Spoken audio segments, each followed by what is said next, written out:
Well, last week the focus was on talks in Brussels over the terms of the divorce settlement. This week the government is shifting its focus to what a post-Brexit trade deal could look like with the US, as International Trade Secretary Liam Fox visits Washington for 2 days of talks. So is this a positive step and a new direction for the UK, or will any deal pale in comparison to the benefits of being part of the single market? Well, joining me is the Conservative MEP and board member for Leave Means Leave, David Campbell Bannerman, and James McGrory, Executive Director of Open Britain. So, David, if I could talk to you first of all about this, you must be cock-a-hoop. This is the start of a bold new venture between the US and the UK. I think it is. I mean, we are each other's largest investors. We already have a very close relationship. But US-UK at the moment is WTO rules, so you have tariffs on cars and like Jaguars or Jeeps coming in, or jeans, Californian wine. I think it would be very good news. It would be a very quick deal. I mean, I have proposed through Leave Means Leave that you do a very quick deal, and then you do the longer-term stuff. You come back for more.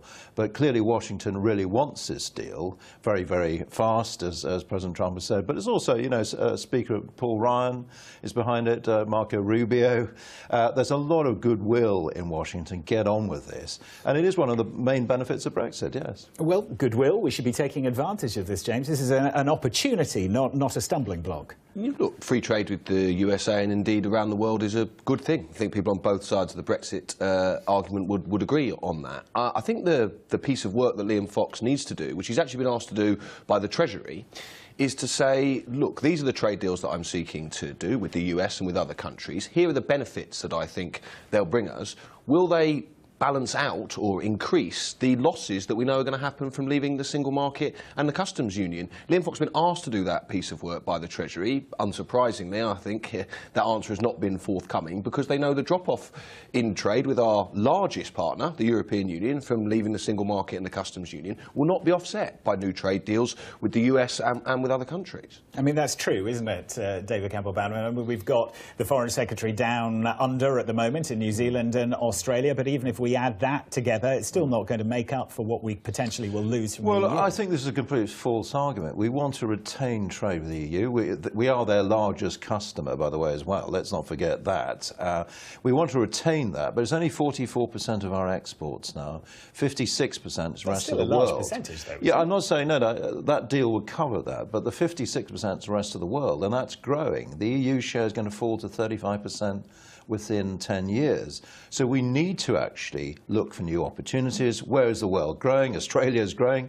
The economy is good. Canada, India, 7% growth there. That's where the opportunities are. And this really is icing on the cake. We do want to retain trade and open access to the EU, obviously. That's part of what we're doing. I've been involved with the Canada deal. They've got 99% access, no freedom of movement, and no access fee to pay. We can do better than that. James? Well, it's what we've been promised time and time again, isn't it? That we're going to retain the exact same benefits, is what the government say, as membership of the single market and the customs union. So you keep all the good bits, don't have to have any of the bad bits that David says. We're back to cake and eating it, aren't we? We are. We're back to cake and eating it. And at the same time, we're going to have a load of new cakes with every country you can possibly think of around the world. Look, I'm reasonably sceptical about that, and I'd like to see some actual tangible evidence put forward, because at the moment, it's just rhetoric. We'll definitely be able to keep... We can't get that tangible kind of benefit or analyse it unless Liam Fox does go to places like America and engages in these kind of conversations. I'm all for him going there. I mean, if he doesn't, he would literally not have a job to do. That is the only part of his job, and I salute him for going over there. That's exactly what he should be doing. But at the same time, he has got people in his department, very, very clever people, excellent civil servants. They know roughly what you can model these things, what a trade deal with the USA would bring you, and what a trade deal with Australia would bring you. And you can also model different models of when you leave the single market and the customs union. This is very, very possible. I think there's a reason why they're refusing to bring forward evidence, and I think it's because they don't believe it can be stacked up. Well, I'm just going to say that one of the hard evidence you can look at is the fact the EU is not doing a trade deal with China, hasn't even started. I'm on the Trade Committee. India, I'm writing the report on that. Nothing's happened for 8 years, really. They're just about to do one with Japan, the world's third largest economy. It's a political agreement. It will take till the end of 2019. I welcome that. I'm a pro-free trade. So it takes till the end of 2019. America, US, you know, TTIP is obviously dead. They haven't even started the next stage. So the EU is actually failing struggling to deliver on trade deals, and we can, as a fifth largest economy in the world, or even fourth now, I gather, as this morning, we can actually deliver these trade deals pretty quickly. It's actually far less complex for one country to do a trade deal than 28 nations. So there's a lot of opportunity there, but we want to retain very good trading relations with the EU. I accept that. James, I mean, is there a danger that the accusations that you're talking the country down, could be realised if, nascent negotiations like this, where we're trying to establish a trade deal, we're going into it saying, well, it's not going to make up what we've lost? As flattered as I am that you think I can move the global economic markets, I suspect it's probably less a case. Well, keep an eye on them. I mean, please do. If you do, let me know, and I'll go talk to a broker. Look, I think what's realistically more important is the view of other governments around the world about how attractive we are. Bear in mind, the terms on which we do trade deals with other countries will be intrinsically linked to the level of access that we have to the world's largest marketplace, which we're already a part of. 500 million consumers, the richest marketplace in the world, that's right on our doorstep. Now, other countries are going to be interested in how much access we have to that. And I think what nobody is suggesting is you can leave the single market and the customs union and still have all the benefits. I think that now has been proved to be categorically wrong. And the idea that we're going to make up the shortfall with trade with the Philippines, where Liam Fox was recently, which is 0.4% of British trade. David's already said it's 44% of our trade with the single market. I think instead of just saying, oh, you've got to get behind Brexit and talk positively, let's have a debate based on the evidence and the facts of what is and isn't actually deliverable and achievable, rather than just say, oh, we'll definitely get a trade deal with India and China and America. I'm not necessarily sure that's true. Just taking like the single market and customs union, I mean, the customs union, your customs union that you're defending, imposes like 60% tariffs on shoes. It could be far better off, consumers could be far better off in Britain, by actually reviewing all our tariffs with the world. We are imposing these tariffs because we're in the EU customs union. I think there's real benefit. The other thing is the single market. Even the EU estimates that its costs outweigh its benefits at least 2 to 1. That is just not true. EU Commission figures. EU Commission figures.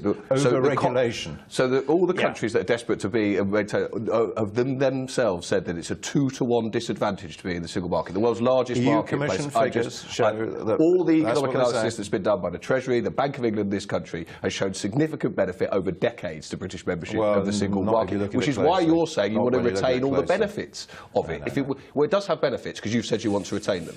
You want access to the single market. But you want to retain the benefits of it. You want access to the single market. But you said you want to market. retain the benefits of it. I want the benefits of trade with the single market, which is access. I mean, you say, look, Canada has got 99% access. Doesn't cover large parts of our service market. Agricultural is always sensitive. Like doesn't cover large parts of our service market either. You think the services single market is complete? I don't. I didn't say that. It doesn't. No, the single market doesn't cover lots of services. TISA. The WTO, well, it's not technically a WTO deal, but it's going on, Trade and Services Agreement. A lot of this is happening outside of the EU anyway. And services are very different. There's more regulation, I accept that, and you've got to ensure that you get access through fair regulation. But that's a different argument to staying in the single market per se. Let me just interject here briefly. We finished the second round of negotiations last week, so let's take stock as recess has started. Yeah. The impression I got from talking to fairly senior figures in the government is they thought that this whole issue about EU citizens and here and British citizens within the EU would be sorted within a matter of minutes, and then we could get on to the other chewier issues like the divorce bill and then our future relationship. But it doesn't look that way at all. It looks as if we are actually quite far apart on the standing of EU citizens. What do you think about that, David? Well, on the EU citizens, I think it was a very generous offer we made, settled status, the full access, like citizens, UK citizens. I think the EU's been very nitpicky about a lot of this.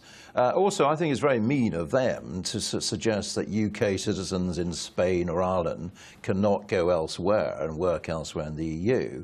Surely this has to be reciprocal.